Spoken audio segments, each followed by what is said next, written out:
Era Prahayuda Febrianto, kita harap harga kembali normal agar roda ekonomi bisa kembali berputar.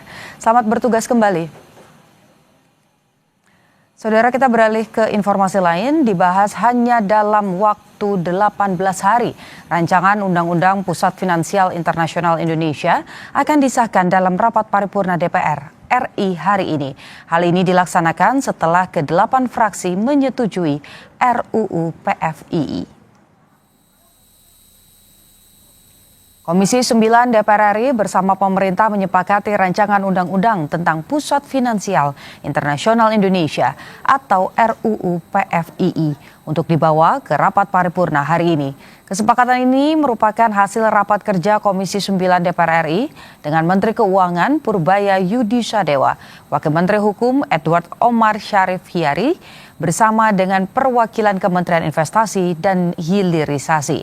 Menteri Keuangan Purbaya mengaku pemerintah punya pandangan yang sejalan dengan DPR.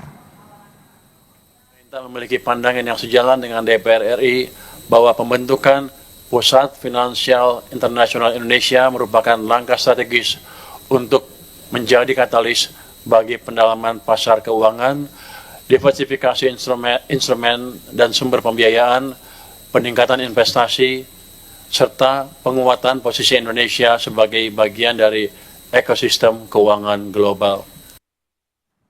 Informasi selengkapnya mengenai jalannya rapat paripurna pengesahan Undang-Undang Pusat Finansial Internasional di Gedung DPR Jakarta. Sudah ada jurnalis Kompas TV Renata Panggalo dan juru kamera Jamzari.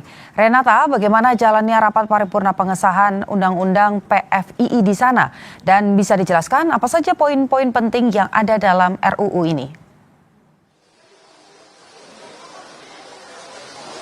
Iya Putu dan juga saudara, tadi yang kalau kami pantau memang pembicaraan tingkat 2 atau pengambilan keputusan atas RUU Pusat Finansial Internasional Indonesia ini merupakan agenda pertama dalam rapat paripurna, sehingga agendanya sudah berlalu begitu. Namun yang kalau kami catat memang pada prosesnya tadi Ketua DPR RI Puan Maharani ini kemudian memanggil Ketua Panja RUU PFII yang juga merupakan Wakil Ketua Komisi 11 DPR RI Muhammad Hekal.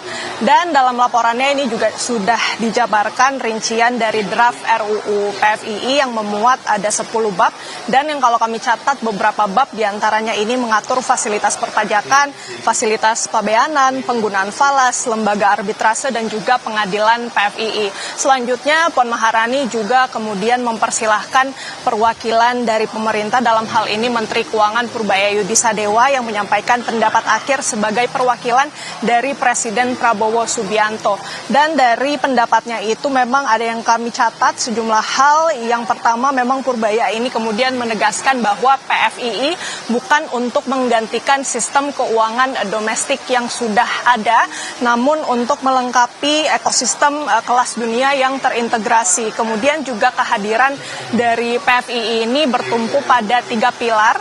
Yang pertama akses modal dan investasi asing, inovasi dan tata kelola, dan penguatan daya saing dan kapasitas sumber daya manusia.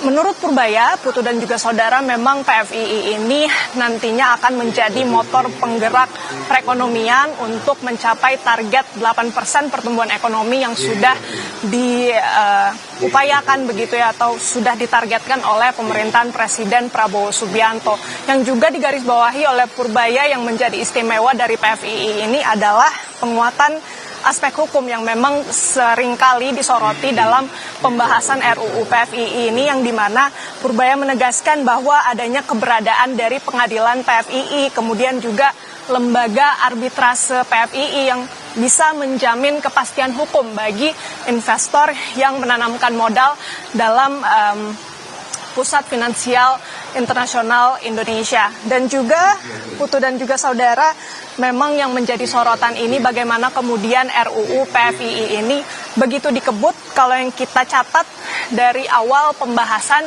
itu mulai dari tanggal 2 Juli dan berakhir pada tanggal 20 Juli kemarin, Putu, yang dimana kemudian kalau kita hitung ada 18 hari proses pembuatannya atau pembahasannya. Kemudian juga ada beberapa hal yang menjadi kontroversi memang karena yang digarisbawahi ini berkaitan juga dengan transparansi, kemudian juga soal insentif pajak. tarif 0% untuk 50 tahun. Kami juga sudah menanyakan kepada pejabat yang terkait begitu dalam hal ini Dirjen Pajak Kementerian Keuangan yang menjawab kepada wartawan bahwa untuk pengaturan insentif ini tidak akan diterapkan kepada seluruh pihak, nantinya akan didetailkan lagi dalam bentuk peraturan Menteri Keuangan yang akan diatur terpisah. Jadi masih akan kita pantau terus bagaimana kemudian nanti pengadopsiannya dari RUU PFI ini nanti akan diturunkan dalam peraturan Menteri Keuangan. Putu. Baik, terima kasih laporan Anda. Kita nantikan bagaimana jalannya rapat ini dan juga kemudian bagaimana kemudian undang-undang ini akan diberlakukan nantinya. Terima kasih Renata Panggalo, jurnalis Kompas TV bersama dengan juru kamera Jamsari dari DPR RI Jakarta. Selamat bertugas kembali.